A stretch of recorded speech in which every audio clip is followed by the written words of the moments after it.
of this country. That the president to form a multi-stakeholder task force to quickly investigate on the Kisii violence and attacks against the residents, the Kisii County Governor Paul Simba Arati and other leaders who were holding peaceful assemblies on the launch of the bursaries. That the president to form a multi-task force to quickly investigate on the violence and attacks against the residents and the Right Honorable Raila Amolo Odinga in Busia and other leaders who are holding a peaceful assembly on the launch of the ODM recruitment exercise. Thank you and God bless you, unless you have anything to ask. Thank you. I will take a short brief because of the different diverse civil society organizations to give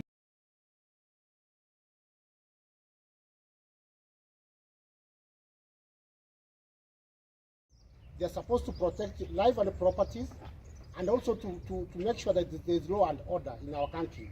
So we want to call upon the Inspector General of Police to rein in the errant, the rogue police officers who've been firing or who are trigger happy to fire randomly at unarmed citizens, to resist and desist from such crimes because they'll be personally be held accountable once they cause harm or they cause critical injuries to unarmed citizens of this country. Thank you. Nami pia nataka niongee katika lugha ya Kiswahili. Kwa majina naitwa Zablo Nabao Yaro, representing the Kisii Interfaith Network and the National Corruption Oversight Steering Committee in Kisii County. Pia hata mimi nikisimamia upande wa makanisa, nasema kwamba viongozi wetu wa makanisa pia tunaomba warudi pale makanisani wakemee hili jambo, waliombee kwa zaidi, kwa sababu insecurity in Kisii County imekuwa rampant. Angalia sasa kile kilifanyika pale South Mugrango. Watoto, wamama, wazee wa kongwe, those people with disabilities waliumia vibaya sana. Hatutaki kuona mambo kama hayo yakifanyika. Pia naomba pastors, religious leaders warudi makanisani waombee hili jambo. Jambo lingine, naomba rais pia, vile statement imesema kwamba rais angalie katika watu wake wa sheria. Sheria, kila mwananchi iko juu yake. Hakuna mtu yeyote, awe mwanasiasa, awe mtu yeyote ambaye hako juu ya sheria. Kila mtu sheria inakata mbele na nyuma. Asanteni sana kwa kusikiliza. Kwa majina anaitwa, nawakilisha shirika la Amshield International. Mimi ningeweza kuongelelea kwa upande wa vijana mambo ambayo yalitendeka hapa Kisii na hata nchini. Kuna wale ambao wanaona wako above the law. Tunataka kuhakikishia kuwa hawako above the law. Kama hii incident ambapo kulikuwa na mambo ya basari, kulikuwa na wamama wakongwe, wazee, walemavu, watoto ambao walikuwa wanaenda kuchukua basari, ilikuwa ni hatia sana kwenda kuvamia mkutano huo na kuumiza wale ambao walikuwa hapo. Mimi kile naweza ongelelea na wahimiza vijana waache kutumika vibaya. Viongozi wanawapatia shilingi 2-3, wanaenda wanaumiza wenzao, kisha wakikamatwa wanabaki wako matatani wenyewe. Naomba vijana wawajibike, waache kutumika kiholela na viongozi ili wawe viongozi wa kesho, vijana wangwana. Yes, I'm Kemunto Rose. I work for Young Women Christian Association, an organization that works around activities involved around protecting the rights of women and empowering women. I want to condemn the violence in the strongest words possible, in that when there is insecurity, the people that suffer most are the women and the young children. You can imagine going for a bursary for your child, and then instead of you getting even that form, you are tear gassed, bullets are thrown here and there. It was not a good scene. And I'm calling upon all the stakeholders involved in this, all who care about the security of Kisii County, to ensure that they come on board and ensure that all this violence is stopped immediately to secure our Kisii County as a county and to ensure that we have security. Thank you. Thank you. Alexander Masevi from Kisii Ambassador. I'm also condemning this case.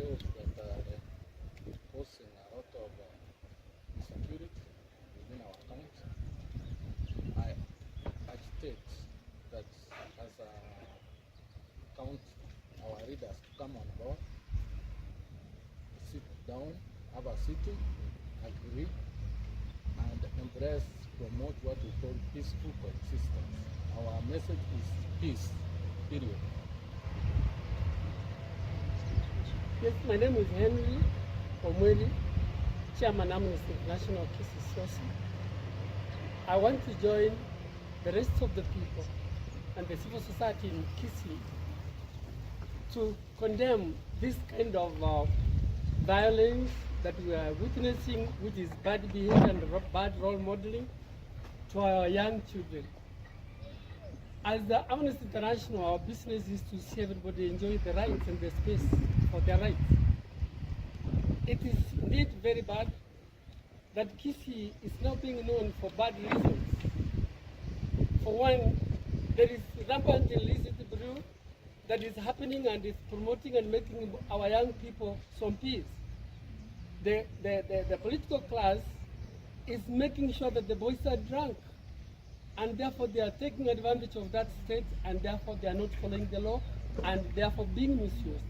That is number one. Number two, I want to say that it is important that people observe the law, from the topmost leadership to the lowest. We are getting into a rogue nation, a rogue county, where observing the law seems like something that has been forgotten.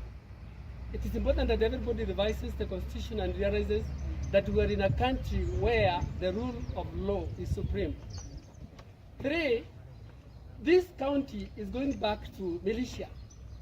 I do not understand why we have the police, we have the provincial administration and other cadres of leadership. So much that each person now has his own people to defend him at times of crisis. It is bad manners to have very, very protected people, prominent people, CEOs, using militia to protect themselves as if the police are on leave. So I wish to address the attention of the IG to underscore the fact that the police and the law enforcers are perhaps on leave or they are sleeping on their job. Lastly, I think we've moved to a point whereby, as a nation, bad role modeling gives bad leadership and bad citizenry. It is on this note that I would wish to underscore the point that our leadership from national to county government is showing us bad behavior and bad manners.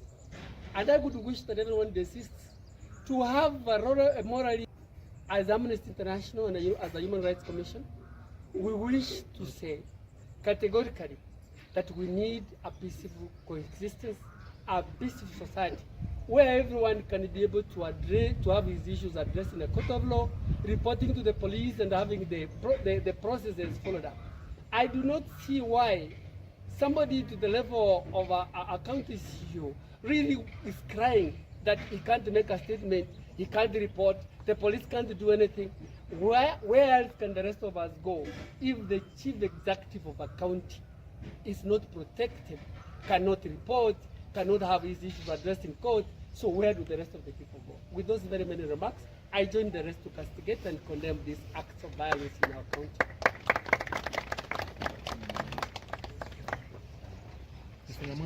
Kwa teseki ya soko la mama. Wacha tumalize soko.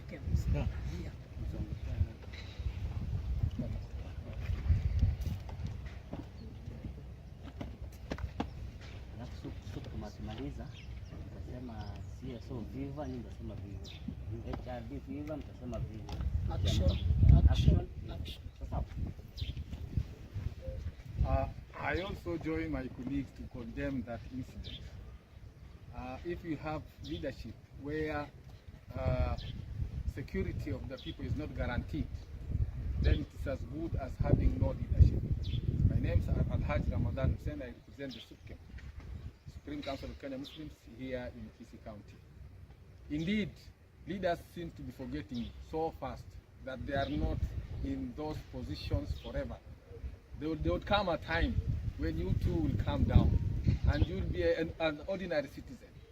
You will need the protection from the leaders of that time. Please let us fear God and understand and not forget that everything that you do in your time when you are in the position of leadership you will be answerable for the good things that happen to the people or the bad things that happen to the people, even in front of God during the day of judgment. That one people seem to be forgetting, that whatever you do, you will be held responsible for the good things and the bad things that happen to the people. So we call upon our leaders to be responsible and know that each and every person in this county is fearing this kind of leadership. People are living in fear. People feel that they are insecure because of this style of leadership. I beg to rest my case. Nashukuru. Tunapomaliza coordinator kwa Kiswahili ya kwamba kwa majina naitwa Bernard Nyamwaru. Mimi ni mmoja wa wakilishi wa haki za binadamu kutoka Juhudi Afrika, na ningependa kusema yafuatayo, ya kwamba jambo la kwanza nauliza Mheshimiwa Rais William Ruto ya kwamba amepewa mamlaka na wananchi watukufu wa Kenya katika kipengele cha kwanza cha katiba ya Kenya, na kwa sababu hiyo amepewa uwezo na nguvu na mamlaka ya kuhakikisha ya kwamba kuna amani ya kudumu baina ya wananchi wa Kenya, ikiwemo wakiwa katika masafari zao, wakiwa katika shughuli zao za kila aina, na pamoja kufanya mikutano ya hadhara ambayo imethibitishwa katika katiba yetu ya Kenya. Jambo la pili, ningependa kuuliza Mheshimiwa Rais ya kwamba hivi vita ambavyo vinaanzishwa na baadhi ya viongozi kwa sababu wanajipiga kifua kuwa pamoja na yeye ni kinyume cha katiba ya Kenya na sheria. Hii ni dhuluma kubwa zaidi ya katiba yetu. Kuona jana ya kwamba Mheshimiwa Raila Amolo Odinga anafahamiwa katika rally ambayo ilikuwa kule Busia na watu wasiojulikana, mlengo wa watu ambao wana fikra zao za binafsi, na kwenda kuharibu mkutano ule. Vile vile ningependa kusema kwamba ni dhuluma kubwa.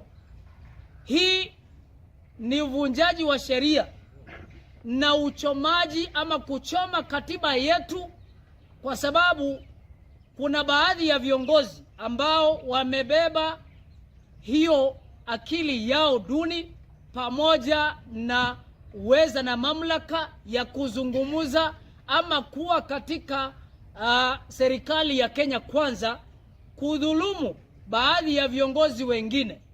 Na ninauliza ya kwamba kile kitendo ambacho kilitendeka kule Kisii, hapa Kisii juzi, juma lililo